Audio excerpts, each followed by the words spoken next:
=script _start =. Over 100 years of tradition, and not a single soul from her country had ever done it. Think about that for a second. More than a century of history at the most prestigious tennis tournament on earth, and the number of players from the Philippines to walk onto those grass courts as a seeded competitor was exactly zero. Until right now, at just 21 years old, she did not just break through the glass ceiling, she shattered it into a million pieces. And the wildest part? This goes way deeper than anyone realizes. When Manny Pacquiao, arguably the greatest Filipino athlete to ever breathe, goes on national television just to say how proud he is of you, you know you are doing something legendary. This is a story about a girl who took a sport with absolutely no blueprint in her homeland and forced the entire world to take notice. They thought she would just be another participant, glad to be there, smiling for the cameras. Instead, she turned the entire international tennis circuit completely upside down. To truly understand why this matters, you have to realize what tennis looks like in the Philippines. In almost every other major sport, young Filipinos have icons to look up to. If you love basketball, you have an entire cultural phenomenon built around the game. If you love boxing, you have Pacquiao, a man who literally stopped traffic whenever he stepped into the ring. But professional women's tennis? There was nobody. Not one single Filipino woman had ever cracked the women's professional top 100. There was no older player to call for advice when the pressure became too intense. So when a 4-year-old girl picked up a racket in Quezon City and fell in love with the game, she was not following a path. She was hacking her way through a jungle. Her name is Alex Eala, and while casual sports fans outside of Asia are just learning that name, the tennis establishment is already terrified of what she can do. But do not mistake this for a classic story of a rich kid with elite country club training.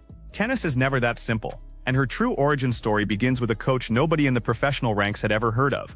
Her first coach was an amateur club player who simply loved the game and loved his family more. He was her grandfather, Roberto Maniego, though everyone affectionately called him Lolo Bob.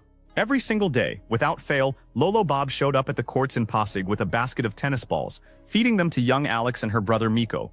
No days off, no excuses, just a grandfather investing everything into a dream he could not yet prove. Remember that detail, because that foundation becomes absolutely crucial later. By the time she was 12, the tennis world got its first real glimpse of her talent, when she won a prestigious junior tournament in France. That single victory caught the attention of scouts at the Rafa Nadal Academy in Mallorca, Spain, who offered her a full scholarship. At just 13 years old, she packed her bags, left her family, and flew across the world to find out what she was made of. Lolo Bob stayed behind, and in 2019, he passed away. He never got to see her make history, but she never forgot a single thing he taught her. Now here is the part that should make you realize just how fast this rise actually happened. By 22-5, she was grinding through smaller tournaments, ranked around 140th in the world. Then came the Miami Open. She entered as a mere wild card, a player the tournament directors threw into the draw just to fill a spot. Nobody expected her to survive. Instead, she stepped onto the court and absolutely demolished world number 5 Madison Keys. But she was not done shocking the system. In the very next rounds, she found herself staring across the net at the world number 2, a multiple Grand Slam champion who had been dominating the sport for years. Alex Eala, a 19-year-old wild card, went out and beat her too. In the Philippines, it felt like a national holiday. Social media exploded, and every sports channel was talking about her. She was no longer just an athlete. She was the definitive answer to a question millions of people had been asking for decades. But just when the hype train reached a fever pitch, reality hit hard. A few weeks later at the Italian Open in Rome, the entire world tuned in to see if she was the real deal.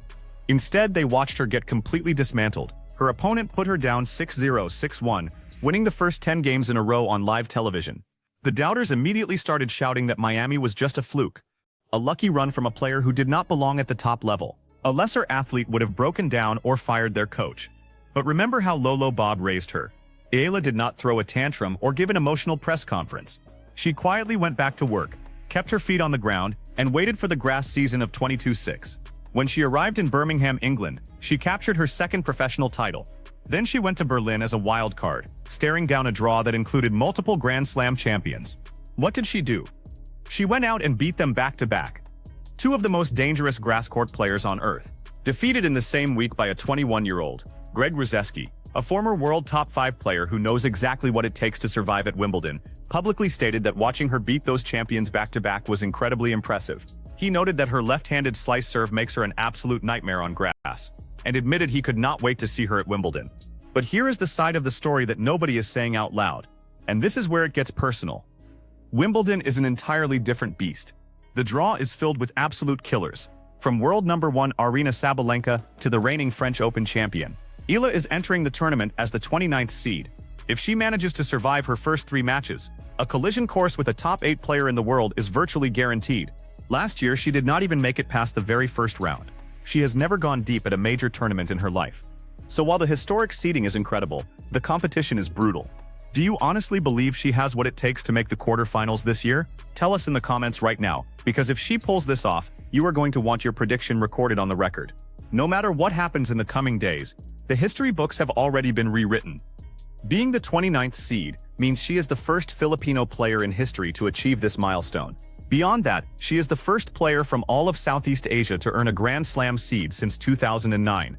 That is a 17-year drought for a region representing hundreds of millions of people, ended by a girl from Pasig City who used to hit balls out of a rusted basket. That is exactly why Greg Ruseski took it a step further and called her the Manny Pacquiao of tennis. That is not just a compliment about her backhand. That is a once-in-a-generation acknowledgement that she represents an entire national identity. When she sat down with reporters after her big wins in Berlin, they asked her what it felt like to be seated at Wimbledon. Her response tells you everything you need to know about her mindset. She simply said it touches close to home. Because for Alex, home is not just a geographic location. Home is the memory of a grandfather who had no connections to the professional tennis world, but who knew how to show up every day and give her the mental toughness required to survive the biggest stages in the world. She explicitly credits her bravery and her sacrifice on the court to the tough love he gave her during those hot afternoons in Pasig. When she walks onto the immaculate grass of Wimbledon as the 29th seed, Lolo Bob will not be sitting in the player's box.